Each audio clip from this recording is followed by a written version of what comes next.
Hello friends, आपका स्वागत है हमारे इस यूट्यूब चैनल में। फ्रेंड्स, आज का हमारा टॉपिक है वो है प्रवास, माइग्रेशन। प्रवास क्या होता है? तो फ्रेंड्स, मानव जो है वो एक गतिशील प्राणी है, यानी वह एक जगह से दूसरी जगह पर आता जाता रहता है और विभिन्न प्रकार की क्रियाएं हैं वो करता रहता है। तो गतिशील प्राणी है, इसलिए वह अपने स्थान को भी चेंज करता रहता है। यानी जनसंख्या का एक स्थान से दूसरे स्थान पर जाना या दूसरे स्थान से पहले स्थान पर या किसी अन्य स्थान पर आना प्रवास कहलाता है। मान लीजिए एक छोटी सी चीज है कि आप यहां से आप अपने घर से कहीं दूसरे गांव चले गए हैं, चाहे वो आप 1 घंटे के लिए गए हो, चाहे वो आप 1 दिन के लिए गए हो, महीने के लिए गए हो, साल के लिए गए हो, या फिर जीवन पर्यंत स्थायी रूप से वहीं जाके बस गए हो, तो ये होता है प्रवास। यानी व्यक्तियों का एक स्थान से दूसरे स्थान पर आवागमन, आना जाना, या फिर व्यक्ति का एक स्थान से दूसरे स्थान पर जाकर बस जाना प्रवास कहलाता है। तो सिंपल सी परिभाषा है, प्रवास होता क्या है? तो अपने को ध्यान में रखना है, व्यक्ति का एक स्थान से दूसरे स्थान पर जाकर निवास करना, तो ये प्रवास कहलाता है। ये जो प्रवास होता है वह मुख्यतः 2 प्रकार का होता है। मान लीजिए फ्रेंड, एक छोटी सी चीज है कि मान लीजिए ये स्थान है वो है दिल्ली, जो कि भारत की राजधानी है दिल्ली। दूसरी जो स्थान है वो है कोलकाता।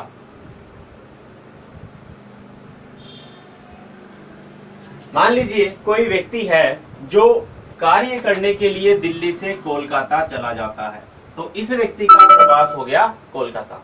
लेकिन यह कोलकाता चला गया है, इसमें 2 जगह को इसने प्रभावित किया है। एक दिल्ली से गया है और कहां गया है? कोलकाता। यानी दोनों स्थानों को इसने प्रभावित किया है, इसलिए प्रवास है वो मुख्यतः 2 भागों में बंट जाता है। एक होता है आप्रवास और एक होता है उत्प्रवास। ध्यान रखिएगा, हमने पहले भी चर्चा की थी जनसंख्या वृद्धि में, आप्रवास व नंबर 2 उत्प्रवास।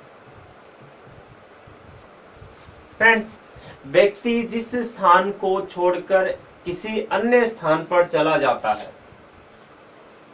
व्यक्ति जैसे यहाँ पर ये व्यक्ति है वो दिल्ली को छोड़कर चला गया है, तो जिस स्थान को छोड़कर अन्यत्र स्थान पर चला जाता है वो होता है उसका उत्प्रवास स्थान। यानी इस व्यक्ति का, ये मान लो व्यक्ति है मोटा तगड़ा है, ये व्यक्ति है, ये दिल्ली को छोड़कर कोलकाता गया है, तो दिल्ली से इसका हो गया है उत्प्रवास। कहां पर गया है? कोलकाता गया है, तो इसका कोलकाता में हो गया है आप्रवास। तो प्रवास के 2 प्रकार होते हैं। पहला होता है आप्रवास, यानी व्यक्ति किसी स्थान को छोड़कर जिस नए स्थान पर जाकर बस जाता है वह नया स्थान उसके लिए आप्रवास है, और जिस स्थान को छोड़कर वह नए स्थान पर जाता है वह स्थान उसके लिए उत्प्रवास है। तो प्रवास के 2 प्रकार होते हैं, आप्रवास और उत्प्रवास। ये दोनों ही प्रभावित करते हैं। जैसे हम पढ़ेंगे प्रवास क्या किस प्रकार प्रभावित करता है। सामान्य सा कारक प्रभावित करता है। देखो, जहां से गया वहां पर जनसंख्या कम हो जाएगी, यानी एक व्यक्ति कहीं दूसरे स्थान पर चला गया है, तो जहां से गया है वहां पर एक व्यक्ति कम हो गया, और जहां पर गया है वहां पर एक व्यक्ति बढ़ जाता है। तो इस प्रकार प्रभावित करते हैं। तो प्रश्न यदि आता है प्रवास किसे कहते हैं, उसके प्रकार बताइए, तो आपको प्रवास की परिभाषा लिखकर उसके 2 प्रकार बता देने हैं। लेकिन फ्रेंड्स, प्रवास आगे भी कई भागों में विभाजित है, जिसे कहते हैं प्रवास के पक्ष। प्रवास होता है वो कई पक्षों में विभाजित होता है। इन सभी पक्षों को हम 5 भागों में बांट लेते हैं। तो प्रवास के पक्ष है वो 5 है। अपने दूसरा जो है वो है प्रवास के पक्ष। तो फ्रेंड्स, ऐसी चीजें हैं वो कई बार पूछी जाती है कंपटीशन एग्जाम में कि प्रवास के कितने पक्ष है। तो अपने को ध्यान में रखना है प्रवास के 5 पक्ष है। सबसे पहला पक्ष है वो होता है देश पक्ष।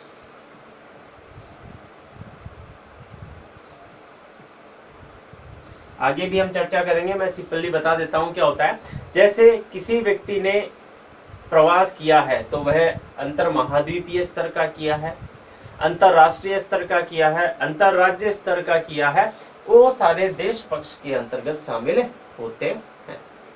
प्रवास का जो दूसरा है वो है काल पक्ष। दूसरा है वो है काल पक्ष। काल पक्ष होता है समय से संबंधित, यानी कितने समय के लिए प्रवास किया है, जिसकी हमने चर्चा की थी।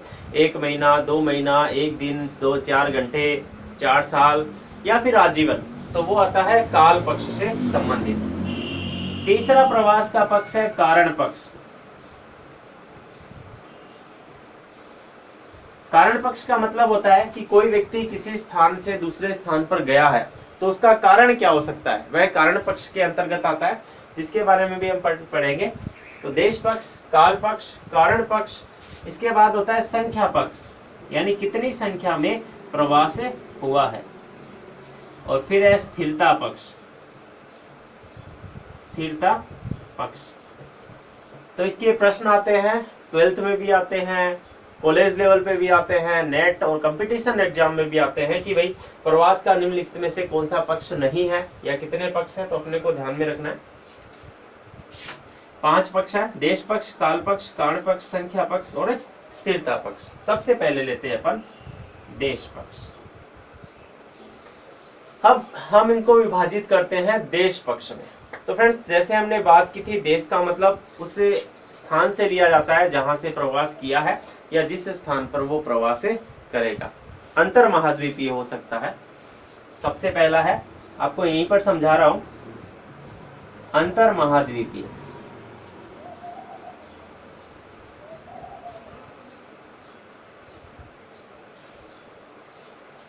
अंतर महाद्वीपीय क्या होता है फ्रेंड्स? एक महाद्वीप से दूसरे महाद्वीप में। तो ये ज्यादातर प्रवास है वो हुआ था 17वीं से 20वीं शताब्दी में, क्योंकि 1492 में अमेरिका महाद्वीप मिला था।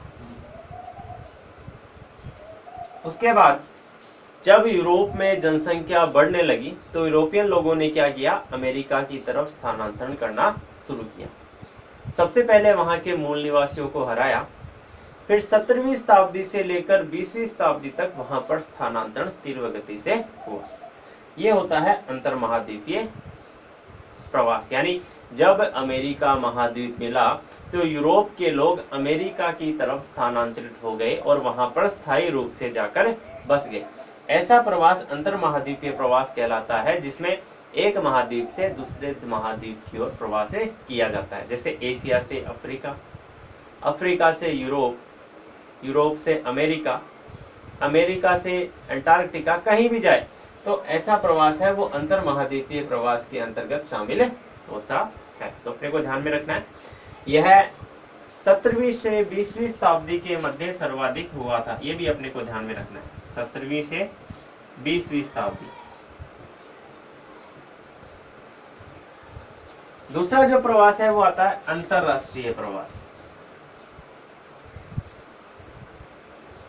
अंतरराष्ट्रीय प्रवास, नाम से पता चल रहा है इसमें 2 महाद्वीपों के मध्य नहीं बल्कि एक महाद्वीप के 2 राष्ट्रों के मध्य प्रवास होता है। जैसे कोई व्यक्ति पढ़ने के लिए जो है भारत से जापान चला गया है, तो भारत भी एशिया में है, जापान भी एशिया में है, तो ऐसा प्रवास है वो अंतरराष्ट्रीय प्रवास कहलाता है। जैसे 15 अगस्त सन 1947 को भारत आजाद हुआ था, उससे पहले भारत के 2 टुकड़े हो चुके थे, भारत और पाकिस्तान। तो काफी संख्या में लोग भारत से पाकिस्तान गए थे और पाकिस्तान से भारत आए थे, तो यही अंतरराष्ट्रीय प्रवास का ही उदाहरण है। तीसरा जो इसमें आता है देश पक्ष में वो है अंतर प्रांतीय। अंतर प्रांतीय, प्रांत का मतलब होता है राज्य, यानी एक राज्य से दूसरे राज्य में यदि प्रवास किया जाता है तो वो होता है अंतर प्रांतीय प्रवास। जैसे राजस्थान का कोई व्यक्ति कार्य करने के लिए जो है वह महाराष्ट्र चला गया है, तो वह एक राज्य से दूसरे राज्य में चला गया है, ऐसा प्रवास है वो अंतर राज्य प्रवास कहलाता है। यह भी देश पक्ष के अंतर्गत ही शामिल होता है। चौथा जो होता है वो होता है स्थानीय प्रवास। स्थानीय प्रवास है वो किसी स्थान विशेष से संबंधित, यानी एक ही राज्य के अंदर, जैसे किसी जिले के अंदर किसी कारणवश व्यक्ति उसी स्थान को छोड़कर दूसरे स्थान पर चला गया है, तो ऐसा प्रवास है वो स्थानीय प्रवास होता है, जिसमें व्यक्ति अपने क्षेत्र अपने राज्य में ही जो है वो प्रवास करता रहता है। तो ये अपने को ध्यान में रखने हैं प्रवास के देश पक्ष के 4 प्रकार: अंतरराष्ट्रीय, अंतर महाद्वीपीय, अंतर प्रांतीय और स्थानीय, 4 ध्यान रखने। फिर आते हैं काल पक्ष। काल पक्ष, काल क्या होता है फ्रेंड्स? समय होता है, यानी कोई व्यक्ति प्रवास करता है वो कितने समय के लिए करता है, दीर्घकालीन कर रहा है यानी लंबे समय के लिए कर रहा है, या फिर सामयिक कर रहा है यानी कुछ समय के लिए कर रहा है। तो अपने को ध्यान में रखना है काल पक्ष के आधार पर 2 प्रकार का हो गया। पहला हो गया दीर्घकालीन।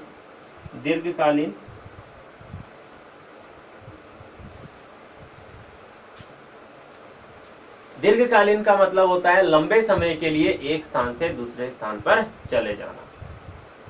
इसमें कुछ समय नहीं होता, बल्कि लंबे समय के लिए है वो दूसरे स्थान पर प्रवास किया जाता है। जैसे एक व्यक्ति कार्य करने के लिए 15 सालों से अमेरिका चला गया है और वह वहीं रह रहा है, या फिर वह जीवन पर्यंत वहीं रह रहा है, तो ऐसे प्रवास है वो दीर्घकालीन प्रवास है वो कहलाते हैं। दूसरा जो होता है वो होता है सामयिक या मौसमी। सामयिक या मौसमी,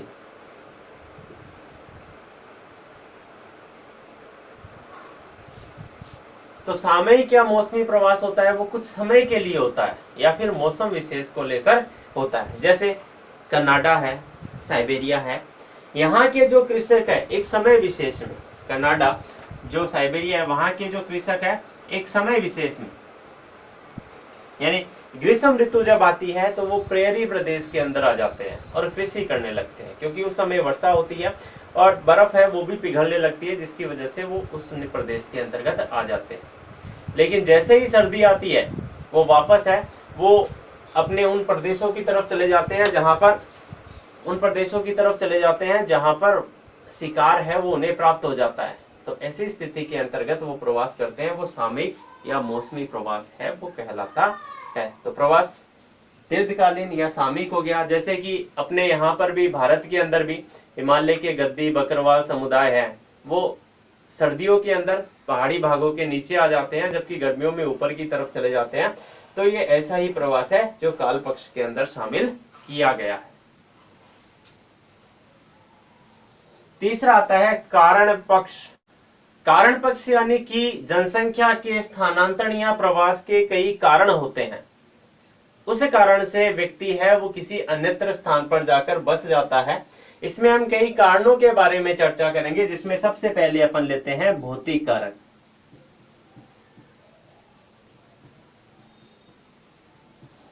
भौतिक कारक में फ्रेंड्स कई कारक प्रभावित करते हैं, लेकिन मुख्य कारक होता है जलवायु। यानी जलवायु के कारण व्यक्ति है वो किसी ऐसे स्थान पर रहना पसंद करता है जहां पर उसकी जलवायु उत्तम यानी निवास के योग्य हो। ज्यादा सर्दी पड़ रही है वहां पर भी व्यक्ति नहीं रह सकता, ज्यादा गर्मी पड़ रही है वहां पर भी व्यक्ति नहीं रह सकता, यानी शीतोष्ण कटिबंधीय प्रदेश है वहां पर रहते हैं। हाँ, समय के साथ स्थान की जलवायु परिवर्तित हो जाती है तो व्यक्ति प्रवास कर जाता है। भूमि यदि अनुपजाऊ नहीं रहती है या फिर किसी आपदा, प्राकृतिक आपदा है वो आ गई है, तो उसके कारण व्यक्ति उसको छोड़ देता है। जैसे ग्रिफिथ टेलर है, ग्रिफिथ टेलर ने प्रजातीय उत्पत्ति के संदर्भ में यह किया है कि प्रजातियों की उत्पत्ति तो एशिया में हुई, लेकिन जलवायु की उत्पत्ति के कारण और परिवर्तन के कारण वह अन्य स्थानों पर स्थानांतरित हो गई। तो इस प्रकार भौतिक कारक है वो मुख्य कारक माना जाता है प्रवास का, यानी भौतिक किसी समस्या के कारण व्यक्ति एक स्थान से दूसरे स्थान पर चला जाता है। जैसे भारत के दक्षिणी भाग में या फिर अंडमान निकोबार में इन क्षेत्रों में सुनामी आई थी 2004 में। उस सुनामी की वजह से लोग हैं वो उस स्थान को छोड़कर अन्य स्थान की ओर चले गए थे। तो ऐसा प्रवास है वो कारण पक्ष में भौतिक कारक में आता है। दूसरा है आर्थिक कारक। आर्थिक कारक में आता है मूल्य संबंधी। फ्रेंड्स क्या होता है, कई बार ऐसे स्थान हैं वो आ जाते हैं जहां पर कई बार ऐसा होता है कि व्यक्ति नहीं बसता है, लेकिन वहां पर किसी कारणवश आर्थिक सुविधाएं हैं वो मिल जाती है, जिसके कारण व्यक्ति वहां पर जाकर रहने लगते हैं। जैसे बात करते हैं ऑस्ट्रेलिया की। ऑस्ट्रेलिया के मरुस्थलीय भाग में कालगुडी और कुलगाड़ी दो सोने की खानें मिली थी। पहले वहां पर कुछ नहीं था, लेकिन जब वह सोने की खानें मिली तो वहां पर व्यक्ति है वो जाकर बस गए, और करीब 500 किलोमीटर दूर से वहां पर पाइपलाइनें हैं वो बिछाई गई पानी के लिए। तो ये आर्थिक कारक होते हैं जो कि प्रवास को प्रभावित करते हैं। तीसरा जो इसके अंतर्गत आता है वो आता है सामाजिक एवं सांस्कृतिक कारक। सामाजिक एवं सांस्कृतिक कारक, इसमें क्या होता है फ्रेंड्स, अपने समाज की परंपराएं, अपने धर्म आदि को बचाए रखने के लिए लोग क्या करते हैं, स्थानांतरित हो जाते हैं। जैसे भारत से बांग्लादेश, बांग्लादेश से लोग भारत आए थे, भारत से लोग पाकिस्तान गए थे, पाकिस्तान से भारत आए थे। कारण उन्हें अपने धर्म और संस्कृति की रक्षा करनी थी, इसलिए वह उस प्रदेश में आकर रहने लगे जहां पर उनको कोई क्षति ना हो। तो ऐसा प्रवास है वो सामाजिक या सांस्कृतिक प्रवास है वो कहलाता है। चौथा है राजनीतिक कारण।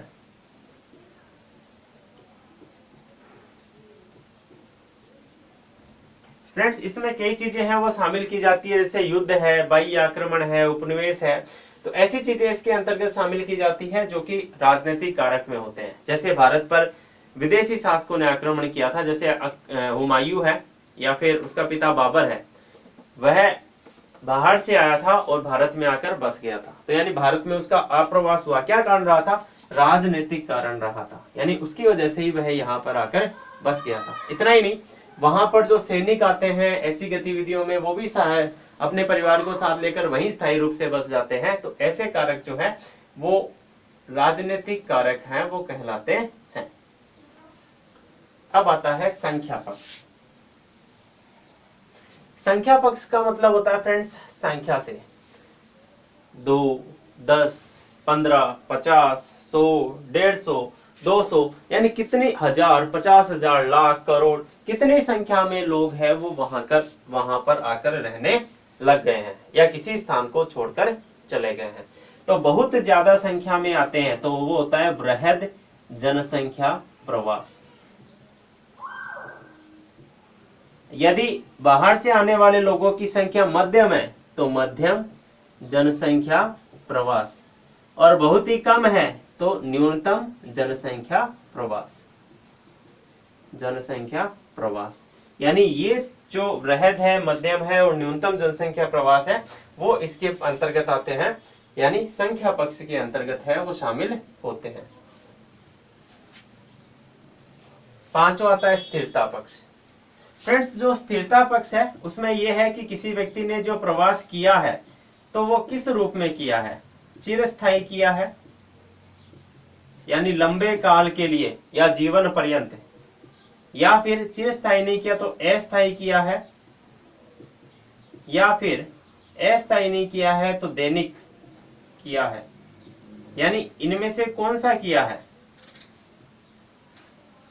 चिरस्थायी यानी लंबे समय के लिए, अस्थायी यानी कुछ समय के लिए, और दैनिक यानी सुबह गया शाम को आ गया, सुबह गया दोपहर को आ गया। ये होते हैं स्थिरता पक्ष के रूप में, यानी ये अलग अलग जो होते हैं वो सारे होते हैं। सबसे ज्यादा प्रवास है वर्तमान में वो कम्युनिटी के रूप में होता है। यदि ये पूछा जाता है कंपटीशन एग्जाम में कि विश्व में सबसे ज्यादा प्रवास किस रूप में होता है, तो कम्यूटिंग के रूप में सबसे ज्यादा प्रवास है वो होता है। फ्रेंड्स ये थे प्रवास के प्रकार और प्रवास के पक्ष। अब आते हैं प्रवास के परिणाम, यानी एक स्थान से दूसरे स्थान पर व्यक्ति जाते हैं, प्रवास करते हैं, तो उस प्रवास के परिणाम क्या होते हैं। तो फ्रेंड्स एक तो बात ध्यान रखने योग्य है, जहां से प्रवास होता है और जहां पर होता है दोनों स्थानों पर जो है वो प्रभाव है वो पड़ते हैं और किसी ना किसी तरह से लोग हैं या फिर प्रवासी जनसंख्या है वो उसे प्रभावित करती है। सबसे पहला प्रभावित करने वाला कारक है वो है जनसंख्या संबंधी प्रभाव।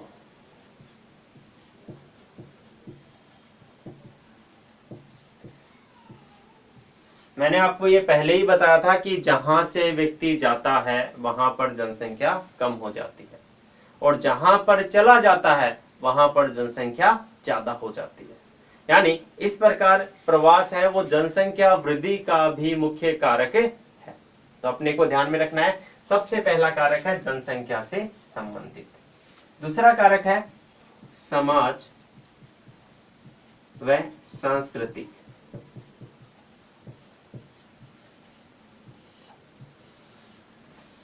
एक व्यक्ति यदि अपने स्थान को छोड़कर किसी दूसरे स्थान पर जा रहा है तो वह सामान्यतः जिस स्थान पर जाता है वहां पर अपनी संस्कृति को अपनाता है तो ज्यादा फर्क नहीं पड़ता। लेकिन काफी संख्या में जब लोग दूसरे स्थान पर चले जाते हैं तो वो अपनी अलग संस्कृति, सामाजिक व्यवस्था, वेशभूषा ये सारे अन्यत्र स्थान पर लेकर जाते हैं और ये वहां पर जाकर उस प्रकार बस जाते हैं। तो ये इसको क्या करते हैं, प्रभावित करते हैं। तो प्रभावित करते हैं जिसकी वजह से क्या होता है, वहां पर रहन सहन संस्कृति पर प्रभाव डालते हैं जिससे बदल जाती है वहां की संस्कृति।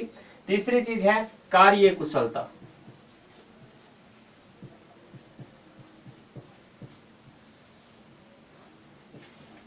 यदि फ्रेंड्स प्रवास है वो एजुकेटेड और टेक्नोलॉजी से युक्त ऐसे लोगों का होता है जिन्हें काफी ज्ञान हो तो वह दूसरे स्थान पर जाकर वहां की जो स्थिति है उसको ही बदल देते हैं। जैसे कि अमेरिका में जो प्रवास हुआ था वह हुआ था यूरोपियन जगह से। तो यूरोप के लोग हैं वो कार्य कुशलता और तकनीकी में आगे थे और यही वजह है कि आज अमेरिका विश्व की महाशक्ति बना हुआ है। तो कार्य कुशलता के कारण है वो भी प्रवासित हो जाती है, यानी तकनीकी ज्ञान आदि का भी स्थानांतरण है वो उस व्यक्ति के साथ ही हो जाता है। तो वो भी प्रवास के अंतर्गत शामिल होता है।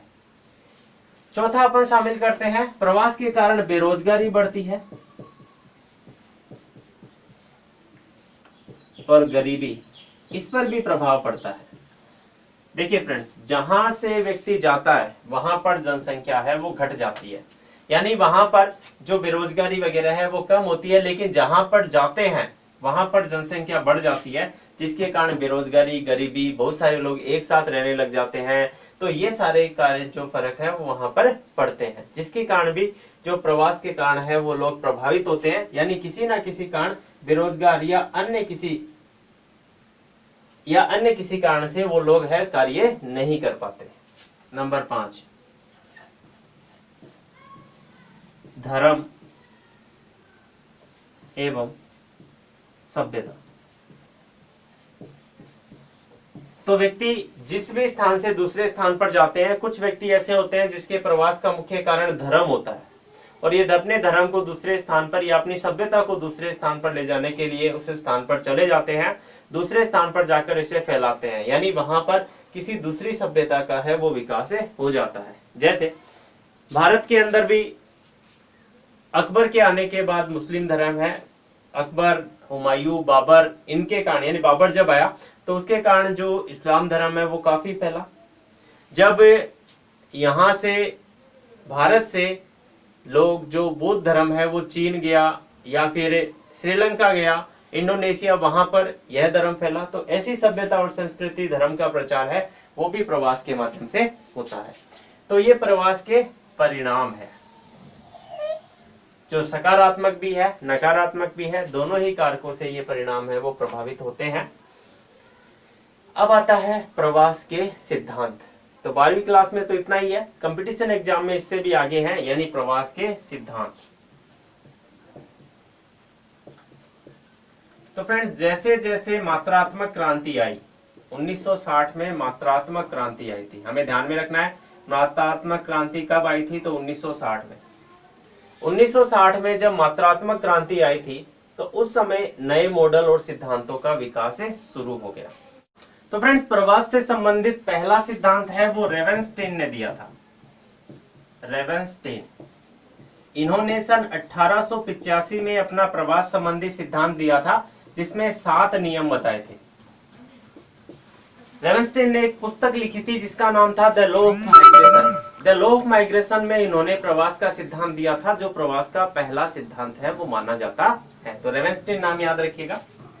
दूसरा जो नाम है वो है ली की परिकल्पना। ली ने सन 1965 के अंदर एक सिद्धांत दिया था जिसका नाम था स्थानांतरण सिद्धांत।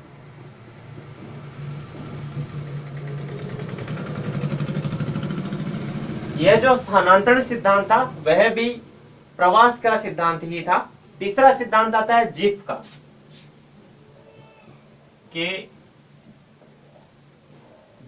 जेफ।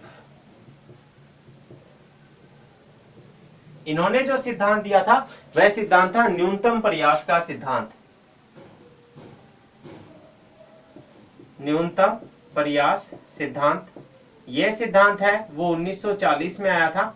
इस सिद्धांत का संशोधन किया था स्टोफर ने। स्टोफर नाम का एक विद्वान था, उस स्टोफर ने इस सिद्धांत का संशोधन किया था और संशोधित करके जो सिद्धांत बनाया था उसका नाम था प्रतियोगी प्रवासी मॉडल। इसके अलावा हेंगरस्ट्रैंड ने भी एक सिद्धांत दिया था प्रवास का। पांचवा जो है वो है हेंगरस्ट्रैंड। इन्होंने 1967 के अंदर क्षेत्रीय अंतःक्रिया संकल्पना दी थी, जो भी प्रवास है उसके सिद्धांत से ही संबंधित थी। तो फ्रेंड्स ये प्रवास के सिद्धांत है। तो ये कंपटीशन एग्जाम से संबंधित है सारी चीजें, हमें इसे सारे ध्यान में रखना है कि ये सिद्धांत है। कई बार पूछा जाता है कि सबसे पहले प्रवास का सिद्धांत किसने दिया, रेवेनस्टीन। फिर ये सारे आते हैं, प्रवास के परिणाम आते हैं, ये सारी चीजें हैं वो इसके अंतर्गत आती है। तो फ्रेंड्स ये था प्रवास माइग्रेशन का टॉपिक। आपको कैसा लगा इसके बारे में बताइए। इस वीडियो को लाइक सब्सक्राइब कीजिए। इससे आगे हम पढ़ेंगे मानव विकास की संकल्पना। यह संकल्पना है वह नए आंकड़ों पर आधारित होगी पूर्णतः। हाँ, 12th की किताब में कुछ पुराने आंकड़े हैं, लेकिन हम एकदम लेटेस्ट आंकड़े लेंगे जिस पर ही अपन मानव विकास है वो पढ़ेंगे। Thank you.